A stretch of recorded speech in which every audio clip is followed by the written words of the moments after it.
Starmer is under pressure today over Abd El-Fattah, the activist he welcomed into Britain at the weekend. British citizen jailed for the crime of posting on social media and been imprisoned in Egypt for most of the last 9 years. Just illustrates how incompetent our political leaders seem to be. No, absolutely. This is a catastrophe. Picture waking up on a Monday morning, switching on Good Morning Britain with your cup of tea, and watching the Prime Minister get absolutely eviscerated over welcoming someone who called for killing police officers and Zionists. Not exactly the gentle start to the week you were hoping for, is it? Welcome back to UK Political Insight, where today we're diving into the absolute meltdown that happened when GMB aired Keir Starmer's statement about Abd El-Fattah, and viewers collectively lost their minds. We're talking full-scale rage, calls for Starmer to resign, comparisons to other cases of social media posts, and one particularly optimistic soul claiming this is a non-story that nobody's talking about, while literally everyone is talking about it. ITV's morning audience went from sleepy to seething in about 30 seconds flat, and honestly, after you hear what triggered it, you might understand why. Let's break down this Monday morning disaster and why it's got people demanding Starmer's head on a platter before they've even finished their cornflakes. So, Good Morning Britain decided to lead with an update on the Abd El-Fattah situation, which we've covered extensively on this channel because it's a gift that keeps on giving for political commentary. For anyone just joining us, Abd El-Fattah is a British-Egyptian dissident who Starmer was delighted to welcome back to Britain, only for it to emerge that he's got a social media history that includes calling for violence toward police and Zionists, expressing hatred of white people, and describing British people as dogs and monkeys. You know, the kind of background that might warrant a quick Google search before the Prime Minister publicly celebrates your arrival. But apparently, due diligence is so 2023. ITV reporter Nick Dixon was the unfortunate soul tasked with reading out Starmer's apology live on air. And when I say apology, I'm using the term loosely because what we actually got was the government saying they condemned the abhorrent posts after Abd El-Fattah insisted they'd been twisted. So we've got this weird situation where the government is condemning posts that the person who wrote them says were misunderstood, which raises the obvious question of what exactly Starmer is apologizing for if the posts weren't what they appear to be.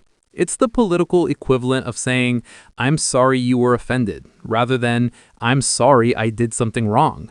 Classic non-apology territory. Dixon, bless his heart, tried to provide some balanced context by noting that opposition MPs had been very critical of the Prime Minister. He specifically mentioned the Conservatives and Reform, which is essentially everyone who isn't Labour, so that's a pretty broad coalition of fury.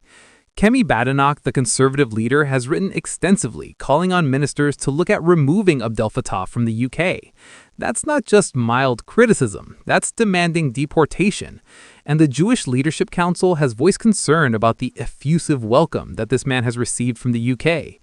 Effusive welcome, that's the phrase that keeps coming up, and it perfectly captures why this has become such a massive issue.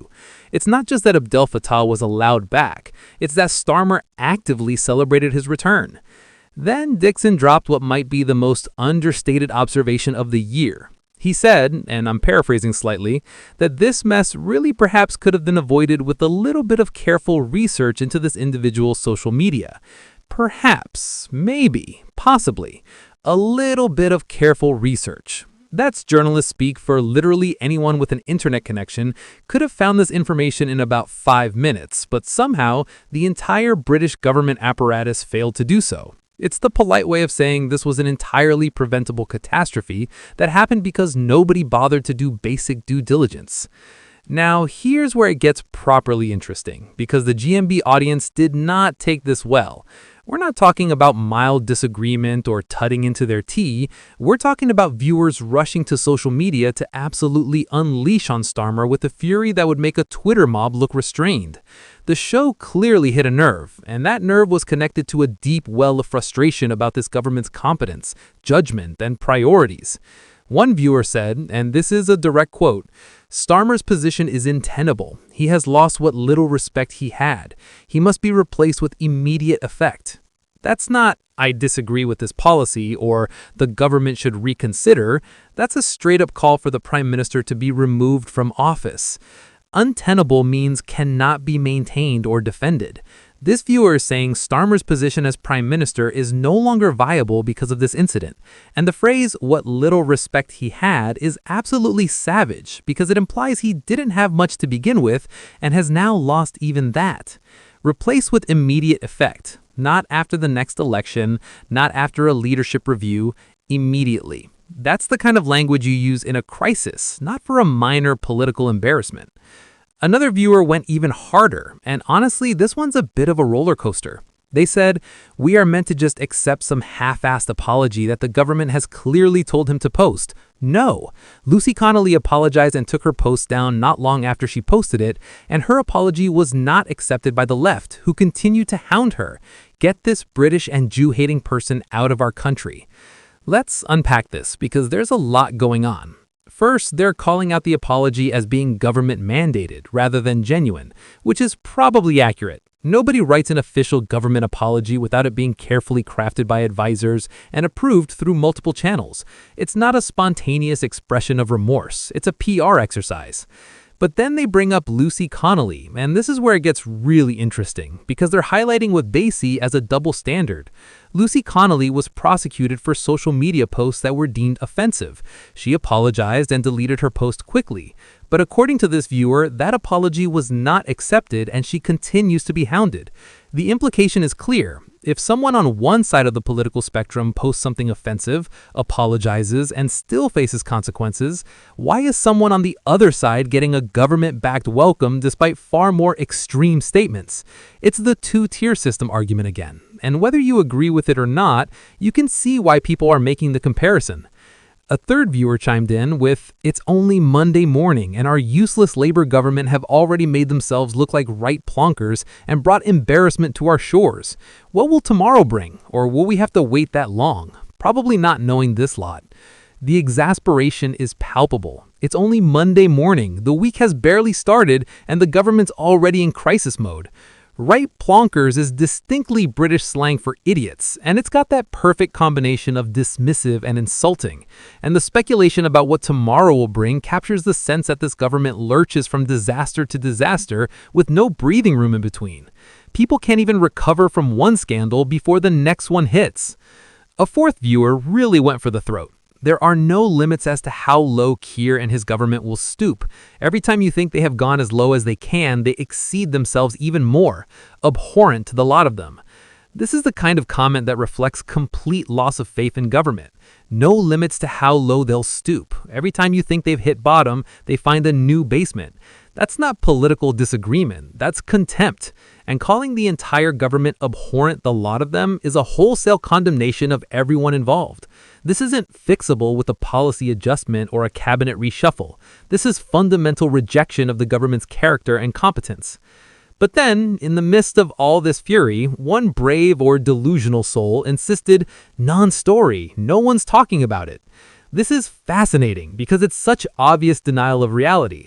You're literally watching a segment on national television about it.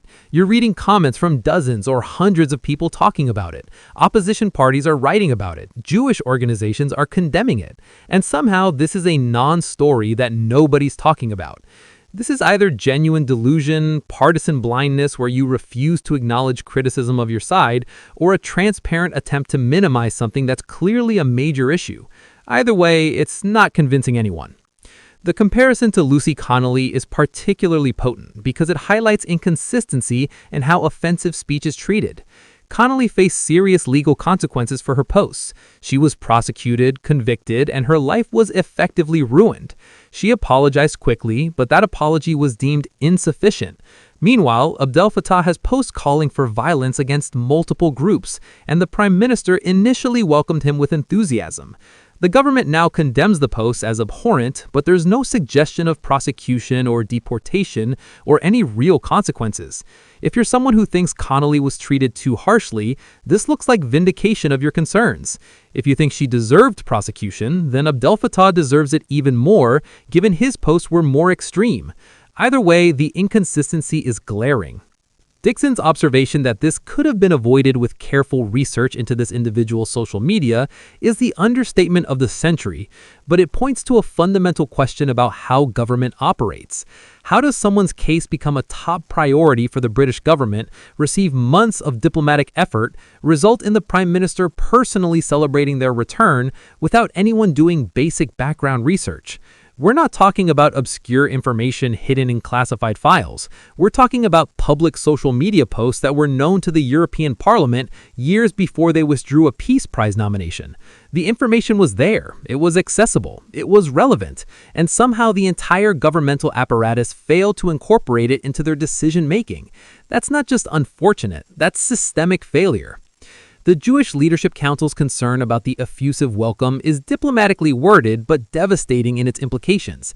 They're not just saying the government made a mistake, they're saying the warm, enthusiastic welcome given to someone who's called for violence against Jews sends a message to Britain's Jewish community about how much their safety matters to this government. And that message is not positive. When you're already dealing with rising anti-Semitism, increasing attacks, and Jewish families considering leaving Britain, having the Prime Minister publicly celebrate the arrival of someone with Abd El-Fattah's history is salt in the wound. Kemi Badenoch's call to remove Abd El-Fattah from the UK is significant because she's the leader